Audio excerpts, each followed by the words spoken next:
Hi అండి. ఏంటి సడన్‌గా అక్క బ్యాక్‌గ్రౌండ్ చేంజ్ చేసింది. కిచెన్‌లో నుంచి బెడ్‌రూమ్‌లోకి వచ్చిందనుకుంటున్నారా? చెమటండి. వేడి.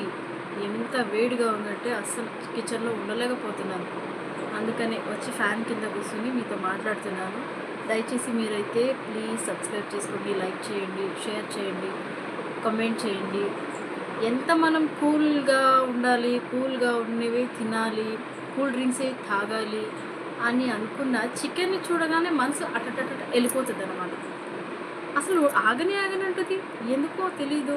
నాకైతే చికెన్ చూడగానే ఇట్లా ఇట్లా పారిపోతది మనసు.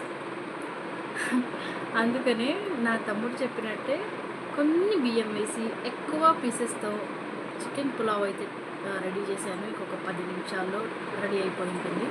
ఈ పాటికి రెడీ అయి ఉంటుంది. మా అమ్మ చూస్తూ ఉంటుంది. ఇక అవ్వడమే అవ్వడం. లాగించేసి మీకు కూడా చూపించేస్తా. రెసిపీస్ అన్నీ ఇచ్చేస్తా. ట్రై చేయండి ఒకసారి. దయచేసి ప్లీజ్ అబ్బా! సబ్స్క్రైబ్ చేసుకోండి, లైక్ చేయండి, కామెంట్ చేయండి. మాలాంటి పేద ఛానల్‌ని కూడా కొంచెం, కొంచెం, కొంచెం సపోర్ట్ చేయండి ప్లీజ్. అంతే.